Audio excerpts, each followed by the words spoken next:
We can all appreciate the beauty of a 5-round war or a technical jiu-jitsu masterclass, but let's be honest with ourselves. At the end of the day, we're all here for the highlight reel. We want those moments that make us jump off the couch and scream at the TV. 2025 didn't just deliver, it went off.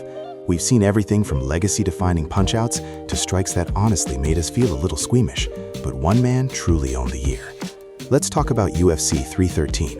Mauricio Ruffy didn't just beat King Green, he turned him into a permanent highlight. Now, let's be clear about what this finish wasn't. It wasn't a battle for a top 5 spot. It wasn't some massive underdog story or a crazy come-from-behind miracle, but it was, hands down, the cleanest spinning kick KO we've seen in years. Ruffy was styling like a man at the absolute peak of his powers. When that kick landed at full extension, it didn't just knock Green out, it sent him bouncing off the cage for a brutal faceplant. It was legendary work.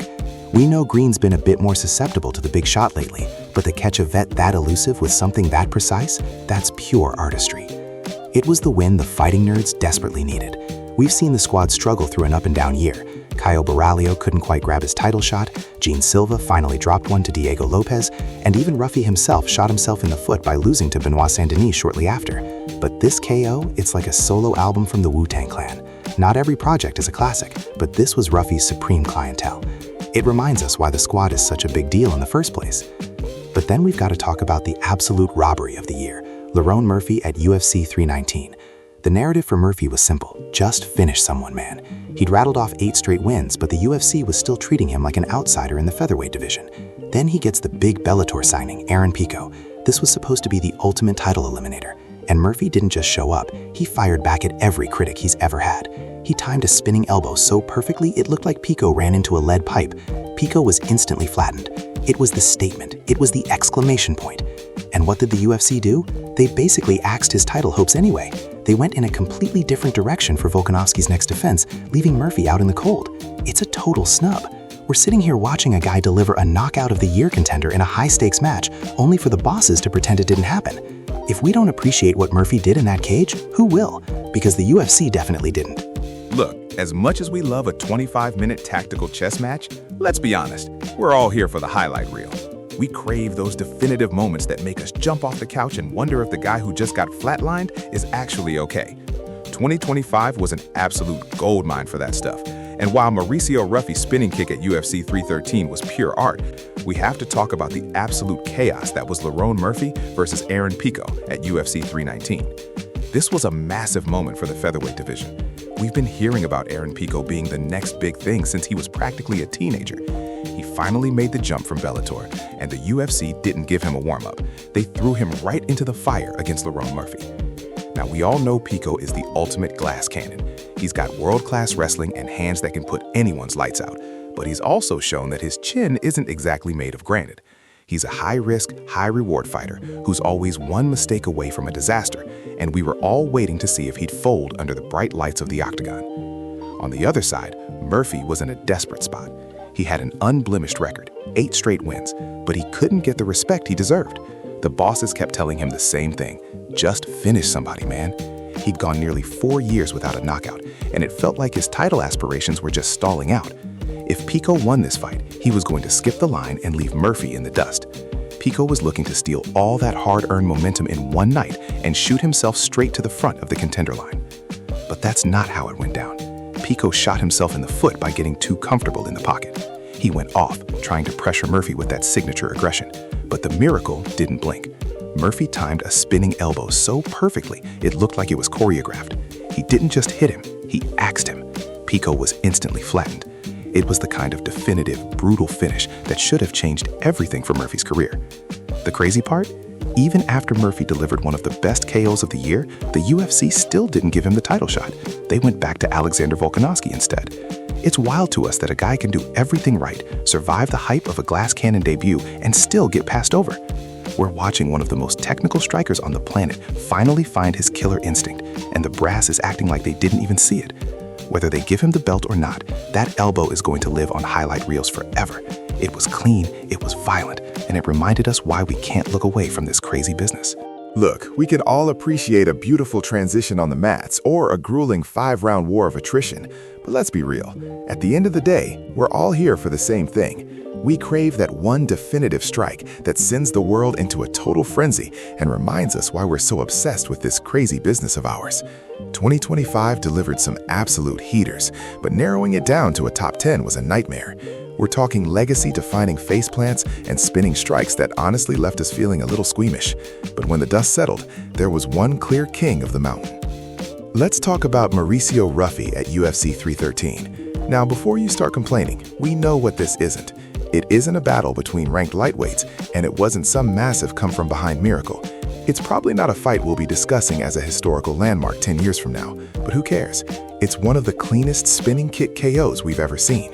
Ruffy was a literal artist at the peak of his powers, styling on a veteran like King Green.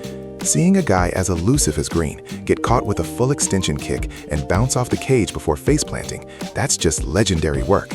Green's chin has definitely been more fragile since he hit that 50-fight mark, but to remove him from his senses like that, that's pure aesthetics. It was also the shot in the arm the Fighting Nerds team desperately needed during a year where the empire started to crack. We saw the squad go through some major ups and downs. Caio Borralho fell short of that title shot.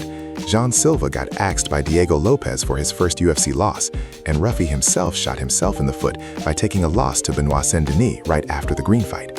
It's like when the Wu-Tang Clan dropped solo albums. They aren't all 5-star classics, but there's enough fire there to remind us why the squad is a big deal. Ruffy is the ghostface killer of the team, and that KO of Green, that's his supreme clientele. Then we've got Lerone Murphy at UFC 319. The mission for him was simple: just finish somebody, man. Murphy had been on an absolute tear with 8 straight wins, but he was still the odd man out in the featherweight title picture. When he got matched up with Aaron Pico, we knew the stakes. Pico is one of the sport's great glass cannons, and he went off in his UFC debut, but not the way he wanted. Murphy finally broke a 4-year KO drought by timing a spinning elbow that flattened Pico instantly. It was the ultimate exclamation point for his #1 contender claim. Even though the UFC went off in a different direction for Alex Volkanovski's next title defense, we can't ignore what Murphy did. The bosses might be sleeping on him, but we aren't. Look, we can appreciate a deep half-guard sweep or a grueling 5-round war of attrition just as much as the next guy. But let's be real. At the end of the day, what we're all actually here for is that one definitive moment that sends the building into a total frenzy. We want the stuff that reminds us why we're so obsessed with this crazy business of ours. 2025 gave us plenty of reasons to stay hooked.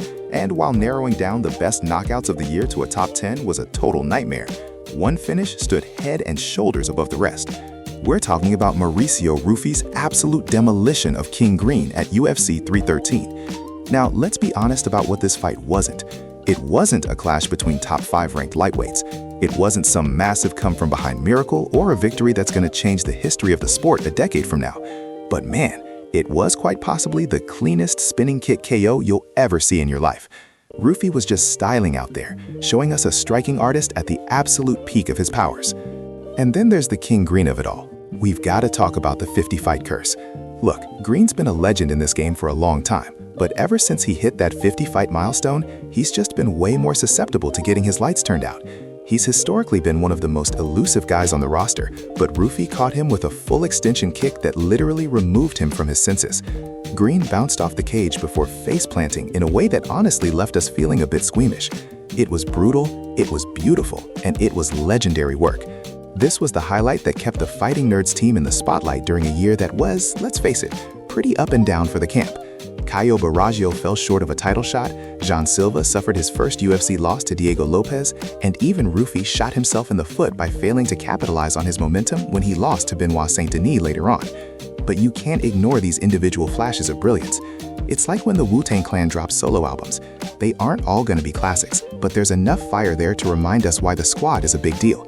If the Nerds are Wu-Tang, then Ruffy is Ghostface Killer, and that spinning KO, that's his supreme clientele. But we can't crown Ruffy without mentioning the man who almost stole his thunder at UFC 319. Lerone Murphy was stuck in a just finish somebody man loop. He'd won 8 straight but couldn't get the brass to give him a title shot. When he faced Aaron Pico, the vision was clear. Pico's one of the sport's great glass cannons, and Murphy ended his night with a perfectly timed spinning elbow that flattened him instantly. It was the exclamation point he needed for his title run, even if the UFC went off and ignored him anyway for Volkanovski's next fight. We've had legacy-defining punch-outs and spinning strikes all year, but Ruffy's aesthetic masterpiece is the one we're still playing on a loop. Look, We all appreciate a beautiful transition on the mats or a grueling 5-round war of attrition, but let's be real. At the end of the day, we're here for the violence. We crave that one definitive, heart-stopping moment that just shuts the lights out and sends the entire crowd into a total frenzy.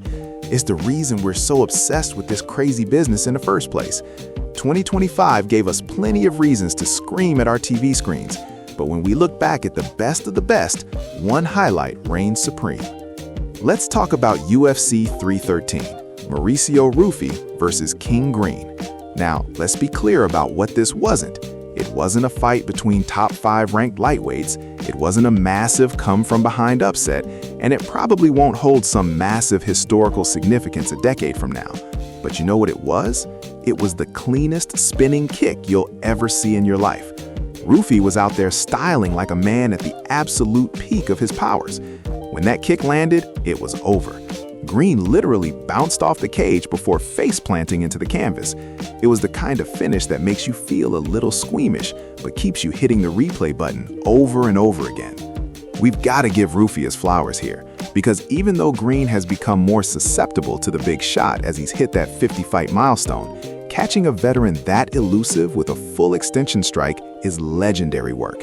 It's pure aesthetics, and it fits perfectly into what we're calling the Wu-Tang theory of the fighting nerds camp. See, 2025 was an up-and-down year for the squad. Caio Borralho fell short of his title shot, Jean Silva got axed by Diego Lopez, and even Ruffy himself shot himself in the foot by losing to Benoit Saint-Denis later in the year. But the Wu-Tang theory says that even when the collective has a rough patch, the individual solo hits keep the legend alive. It's like when the Wu-Tang Clan members drop solo albums.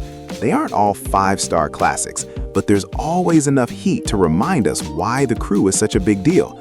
Mauricio Ruffy is the ghost-faced killer of the fighting nerds, and that KO of King Green, that's his supreme clientele.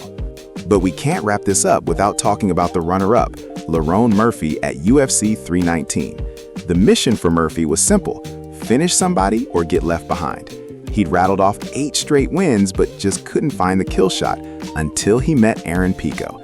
Pico came in with all the hype of a major Bellator signing, but Murphy fired back with a spinning elbow that was timed to perfection. He flattened Pico instantly and finally put that exclamation point on his #1 contender statement. Even if the UFC brass decided to ignore him and go in a different direction for Volkanovski's next defense, we haven't forgotten what he did. 2025 was a year of absolute highlight reels, but Ruffy and Murphy, they're the ones we'll be talking about when the dust finally settles. Let's be honest with ourselves for a second. As much as we as a combat sports collective can appreciate a gorgeous jiu-jitsu exchange or those grueling 5-round battles of will, we all crave that one thing. We want the thrill of the knockout. We want that definitive moment that sends the crowd into a total frenzy and reminds us why we're so obsessed with this crazy business of ours. This year, we had a clear frontrunner set way back in the summer, but narrowing it down to a top 10 was still a total nightmare because the highlights just didn't stop coming. We saw spinning strikes, legacy-defining punch-outs, and flatlinings that, frankly, left us feeling a tad squeamish. But standing at the top of the mountain for 2025 is Mauricio Ruffy and his absolute demolition of King Green at UFC 313. Now, let's get one thing straight. We aren't calling this a historical masterpiece or a massive ranking shakeup.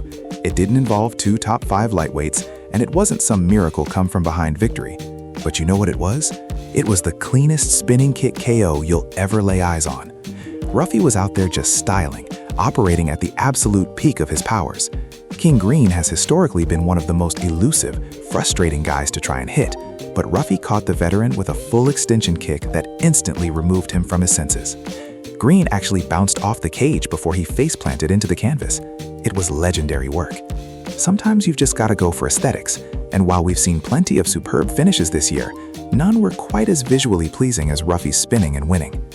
Sure, Green's been more susceptible to getting cracked ever since he hit that 50-fight mark, but the timing on this was just surgical. This was the shot in the arm the Fighting Nerds team desperately needed during an up-and-down year. We saw Caio Borralho fall short of a title shot and Jean Silva get axed by Diego Lopez, but Ruffy reminded us why this squad is such a big deal. It's like when the Wu-Tang Clan drops solo albums. They aren't all 5-star classics, but there's always enough heat to keep the brand alive. Mauricio Ruffy is Ghostface Killer, and this KO is his supreme clientele. But we can't talk about 2025 without mentioning Lerone Murphy's absolute heater against Aaron Pico at UFC 319. Everyone knew the narrative for Murphy. Just finish someone, man. He'd rattled off 8 straight wins but still couldn't get a sniff of the title picture. He was matched up with the high-octane Aaron Pico, and we knew Pico was one of MMA's great glass cannons. Pico went off in his debut, but he shot himself in the foot by leaning right into a perfectly timed spinning elbow. Murphy flattened him instantly. It was the exclamation point Murphy needed for his #1 contender statement. But of course, the UFC bosses decided to go in another direction for Volkanovski's next defense anyway. It's a total head-scratcher, which makes it even more important that we give Murphy his flowers right now. These are the moments that define the year, and 2025 was truly the year of the spectacular finish.